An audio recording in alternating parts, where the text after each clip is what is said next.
Makeway Studio Publications LLC presents an unabridged recording of The Relentless Love of God, the story of Hosea. Written by Silas Mary. Narrated by Silas Mary. Chapter 1, A Divided Kingdom. The story of Hosea begins in a nation torn in two.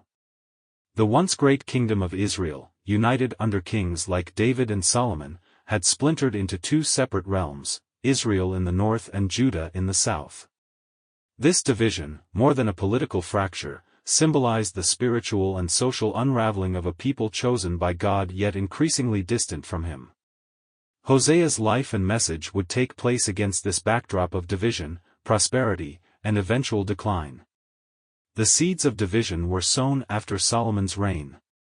Despite Solomon's wisdom and achievements, his later years were marked by heavy taxation, forced labor, and idolatry. These policies stirred discontent among the northern tribes. When Solomon's son, Rehoboam, assumed the throne, his refusal to ease the burdens placed on the people ignited a rebellion.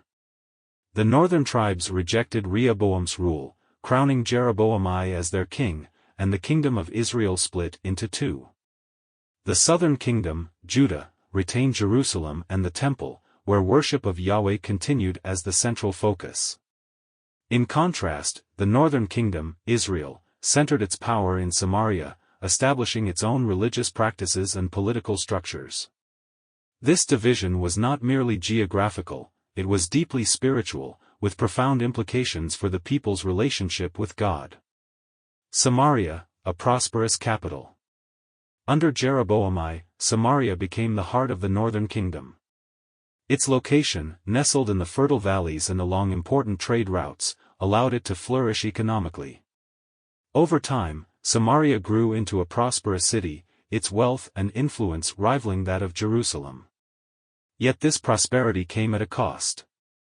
Jeroboam, fearing that his people's loyalty would drift toward Jerusalem if they continued worshipping at the temple, established alternative centers of worship in Bethel and Dan. He commissioned golden calves as symbols of Yahweh and declared, "Here are your gods, Israel, who brought you up out of Egypt." 1 Kings 12 verse 28. This act of convenience and political strategy marked the beginning of widespread idolatry in Israel. While these golden calves were initially meant to represent Yahweh, their presence blurred the lines between true worship and pagan practices.